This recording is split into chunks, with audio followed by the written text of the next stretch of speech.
In the name of the Father, and of the Son, and of the Holy Spirit. Amen.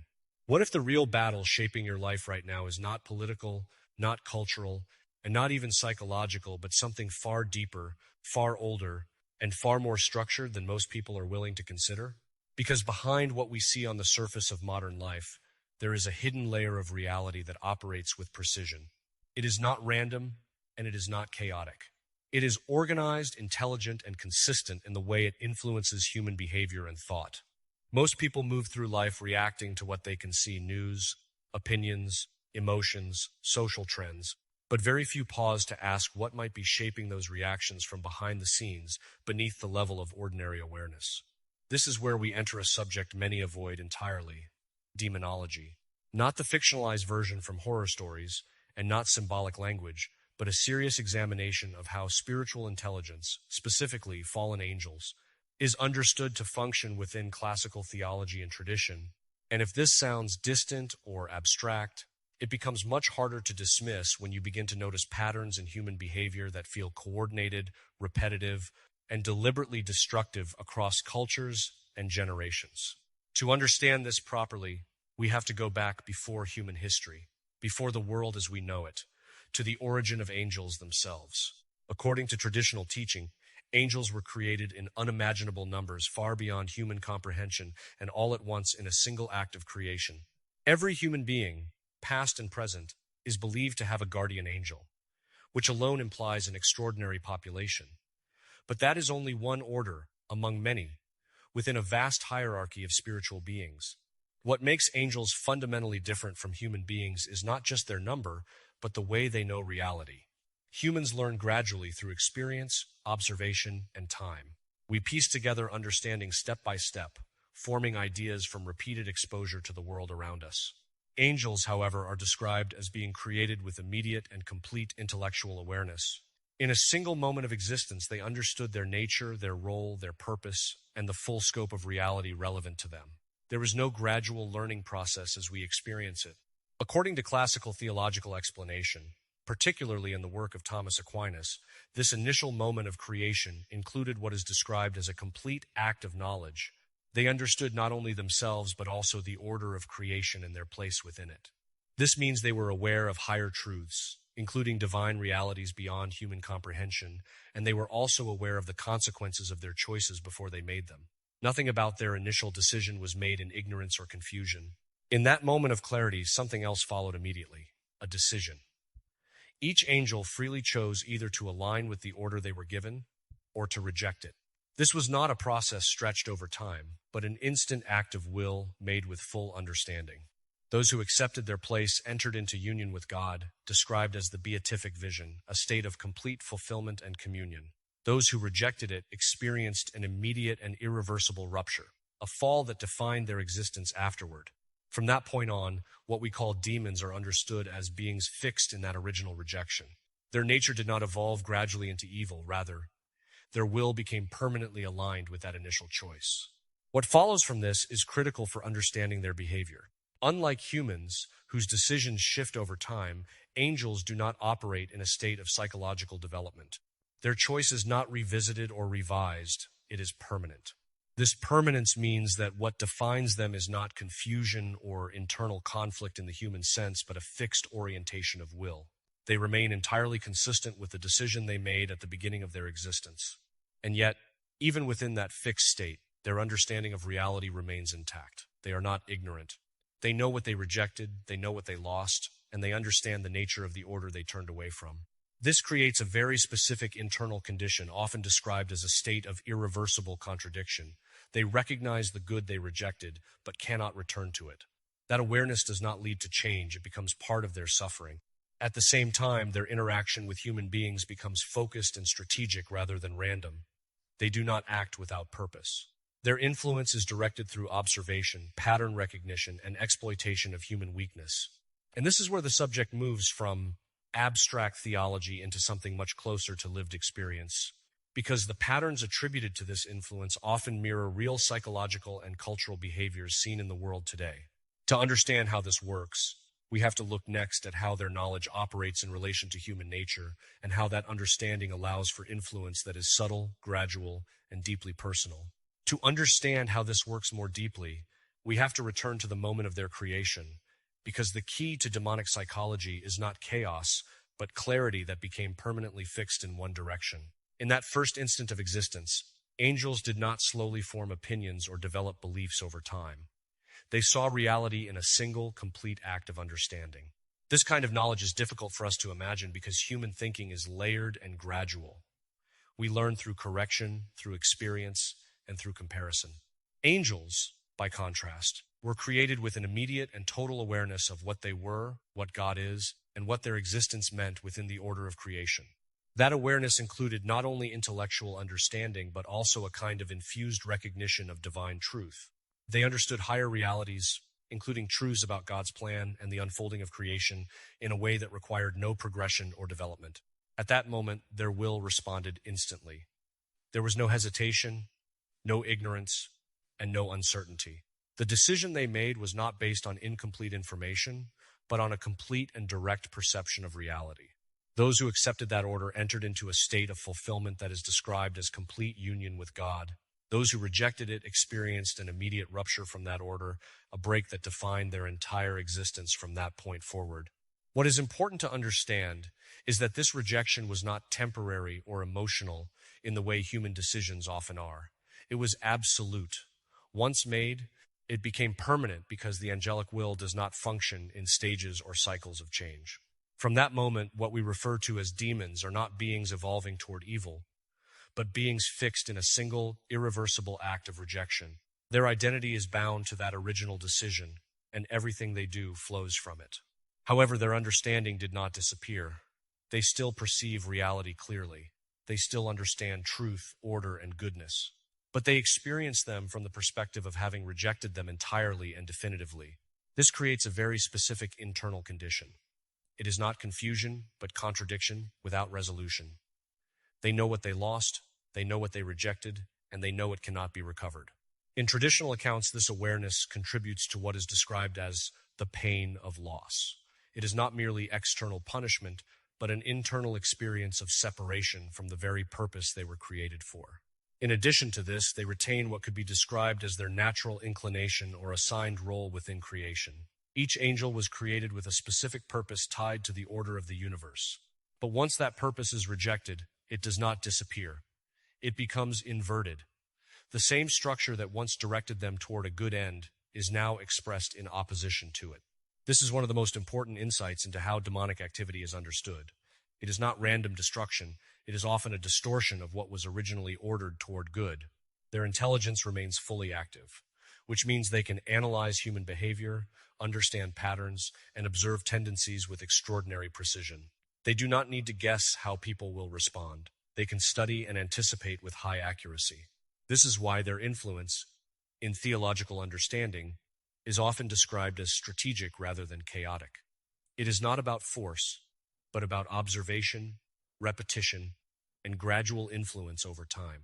At the same time, their will remains completely fixed. This is where the difference between human and angelic psychology becomes very important. Humans change over time through experience. Angels do not. A human being can move from ignorance to understanding, from weakness to strength, or even from disorder to discipline. But an angel's decision is final in a way that does not allow for reversal or revision. This is why the idea of eventual restoration for fallen angels has historically been rejected in formal theological tradition. The concept known as universal restoration was seen as incompatible with the fixed nature of angelic will. In this framework, their state is not temporary correction, but permanent orientation. They fully understand this permanence, and that awareness itself becomes part of their experience. Accounts from exorcism traditions often describe moments where this reality becomes especially evident. When confronted, certain expressions of demonic presence are reported to react strongly to reminders of their irreversible condition. This reaction is not described as repentance, but as intensified suffering tied to full awareness of what their choice has permanently produced. They understand both what they are and what they cannot become again. Within this understanding, their behavior in relation to human beings becomes more intelligible. Each fallen being tends to operate in a way that reflects a corruption of its original purpose. What was once ordered toward a specific good becomes redirected toward its opposite. This inversion is not random. it follows the structure of what was originally assigned. This is why different patterns of disorder are sometimes associated in traditional accounts with different spiritual intelligences. The idea is not that they act identically, but that they act consistently within distorted versions of their original role. Some are associated with confusion, others with division, others with pride or impurity, depending on how their original function is understood within the broader order of creation. Even the names associated with them in various traditions often reflect this inversion. What once symbolized a role of illumination or guidance becomes associated with obscurity or deception. The key point in all of this is that their activity is not driven by randomness, but by a fixed orientation of will combined with full intellectual awareness. They understand what they do and they remain committed to it. This creates a very specific kind of consistency in their influence, one that is not emotional or reactive, but stable and repetitive in its patterns over time. And it is from this structure that their interaction with human weakness becomes most effective, because it does not require force, only alignment with existing vulnerabilities already present in human nature. To understand that interaction fully, we now have to examine how this fixed and intelligent orientation engages with the human mind, where perception itself becomes the primary point of influence. That interaction begins in a place most people rarely think about: perception itself. Because if reality is always filtered through the mind before it becomes experience, then the real point of influence is not the external world, but how that world is interpreted internally. Human beings do not encounter reality directly. Everything passes through layers of sensation, memory, imagination, and judgment before it becomes meaningful. What you see is not just what is there, but what your mind constructs from what is there. This means two people can witness the same event and experience it in completely different ways. The difference is not in the external reality, but in the internal structure that interprets it. Classical philosophy describes this process through the cooperation of several faculties. The senses receive data from the outside world. That data is unified into a single experience by an internal integrating power, often referred to as common perception. From there, the imagination stores and recreates images even when the object is no longer present. This is why you can recall a face, a place, or a moment long after it has passed. But there is another layer that plays a decisive role. Memory connects those images to past experiences, and together they shape meaning. What something is to you depends not only on what you see, but on what you associate with it. This is where judgment begins to form. The mind evaluates what it perceives as good, bad, threatening, desirable, or neutral. That evaluation is not always conscious. In many cases, it happens automatically and immediately. And once that evaluation is made, emotion follows. Feelings are not random, they are responses to perceived meaning. Change the meaning and you change the emotional reaction. This structure is important because it reveals how deeply perception shapes human behavior. Most decisions are not made from pure abstract reasoning, but from emotionally interpreted experience. Now, within this framework, influence becomes possible not by forcing action, but by shaping interpretation. If perception can be affected, even subtly, then emotional response and decision-making can be indirectly affected as well. This is where traditional accounts place the point of interaction between spiritual influence and human psychology. Not in control of the body, but in the shaping of images, associations, and interpretations within the mind. A small shift in perception can completely change how a situation is understood. Something that once appeared neutral can begin to feel threatening. Something once perceived as harmful can begin to appear desirable. This does not require dramatic interference. It can occur gradually through repetition, suggestion, and reinforcement of certain patterns of thought. Over time, repeated internal focus on a particular idea strengthens its presence in the imagination. The more attention something receives, the more influence it gains over emotional response. This is why internal discipline has always been considered important in spiritual traditions. Not because thoughts are dangerous in themselves, but because unchecked thoughts can begin to shape perception in subtle but powerful ways. When perception becomes unstable, emotion becomes unstable as well. And when emotion becomes the primary guide for action, reasoning loses its stabilizing role. In that condition, a person becomes more reactive than reflective. Decisions are made based on immediate internal pressure rather than long-term clarity. This is where influence becomes more effective, because emotional reactivity narrows awareness. Instead of seeing the full context of a situation, attention becomes focused on what is immediately felt. That narrowing of awareness is significant because it reduces the space in which rational evaluation normally occurs. the mind becomes centered on response rather than understanding. At a deeper level, this is connected to what classical thought calls the disordering of faculties. When the proper hierarchy between reason, imagination, and emotion is disrupted, perception itself becomes less stable. Reason is meant to guide interpretation. When that order is reversed, interpretation begins to guide reason. What feels true begins to replace what is true. This shift does not happen suddenly. It develops gradually through repeated reinforcement of emotional over rational responses. Over time, it becomes habitual. And once a habit forms, it begins to operate automatically. The mind no longer has to consciously choose a direction, it follows the established pattern. In this way, influence becomes less about direct intervention and more about reinforcing existing tendencies until they become dominant. This is also why cultural environment plays such a significant role. The repeated exposure to certain types of messaging, imagery, and emotional cues shapes how people interpret reality over time. When emotional stimulation is constant, the mind becomes accustomed to reacting rather than reflecting. The rhythm of thought shifts from analysis to impulse. In that state, perception becomes more fluid and less anchored. Ideas that would once have been questioned begin to feel acceptable simply because they align with repeated emotional exposure. From a spiritual perspective, this creates an environment where internal formation is weakened. And when internal formation is weakened, external influence becomes more effective. But even here, nothing is forced. The human will remains active. It still chooses, even if under pressure or distortion. That distinction is essential. Influence can guide, suggest, or distort perception, but it cannot remove the fundamental capacity to choose. It can only affect how clearly that choice is seen. And this is where responsibility becomes unavoidable. Because even in conditions of pressure, the structure of perception can be examined, questioned, and corrected. Awareness itself becomes the first step of resistance. Once a pattern is recognized, it is no longer operating in complete darkness. And what is brought into awareness loses a degree of automatic control. It becomes something that can be evaluated rather than simply followed. This is why understanding the structure of perception is so important. It reveals that influence is not mysterious force acting outside of us, but a process that interacts directly with how we interpret reality. And once that structure is understood, the next layer becomes even more important. How repeated choices begin to form lasting internal patterns that shape who a person becomes over time. Once we understand that perception shapes emotion and emotion shapes decision, the next layer becomes unavoidable: repetition.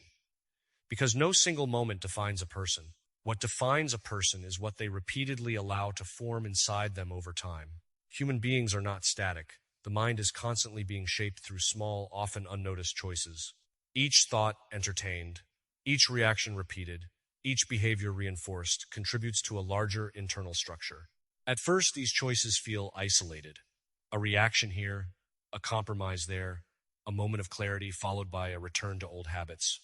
But over time, what feels isolated begins to form a pattern.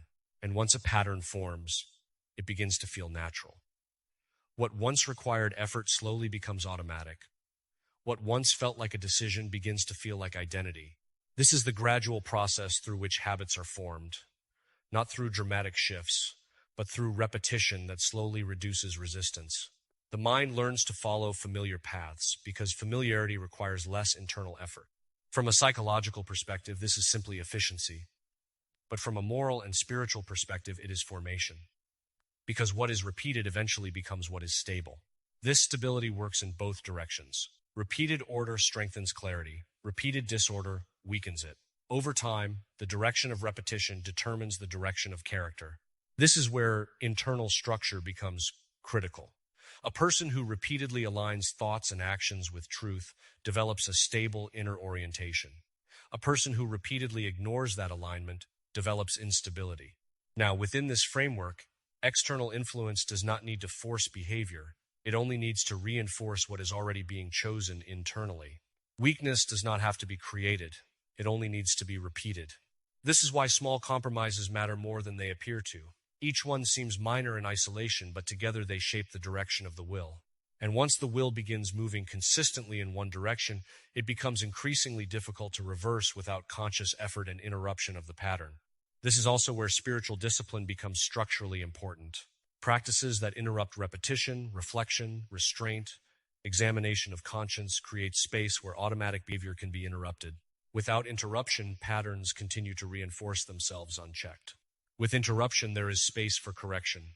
In traditional understanding, this is where vigilance over thought becomes essential. Because thoughts are not neutral, they are the starting point of repetition. A thought repeated becomes a tendency repeated becomes a habit repeated becomes character, and character, once formed, becomes the lens through which reality is interpreted. At that point, perception itself begins to align with the internal structure that has been built. This is why transformation is described not as a single act, but as a process. It is not immediate reversal, but gradual reformation through consistent direction. On the other side, when disorder is repeated, the same process occurs in reverse. The mind becomes less responsive to truth and more reactive to internal impulses. This does not mean awareness disappears. It means awareness becomes filtered through established patterns, making certain choices feel more natural than others. And this is where influence becomes more effective. Not by introducing something entirely new, but by reinforcing what is already unstable. A person already inclined toward anger, fear, or desire does not need those emotions created. They only need to be triggered and reinforced in repeated situations. Over time, this creates what can be described as internal compatibility. The mind becomes more responsive to certain patterns of thought and less resistant to them. This is not possession or external control. It is formation through repetition, and formation is always gradual. At the same time, this process does not eliminate freedom. Even deeply formed habits can be interrupted. But interruption requires awareness, effort, and often external support. This is why reflection is so central in spiritual traditions. It creates distance between impulse and action, allowing the mind to observe rather than immediately react.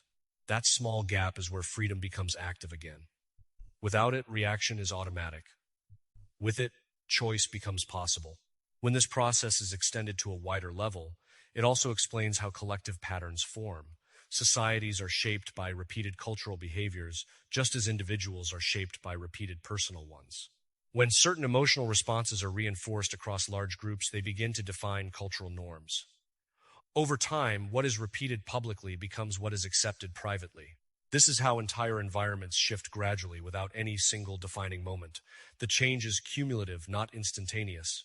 And within that environment, individual formation becomes more challenging because the surrounding patterns continuously reinforce certain directions of thought. Still, the fundamental structure remains the same. Repetition forms habit, habit forms character, and character shapes perception. This means that even in unstable environments, stability can still be formed through intentional repetition of different patterns. It also means that change is always possible, but it requires consistency rather than intensity. A single strong moment is not enough. What matters is what is repeated afterward.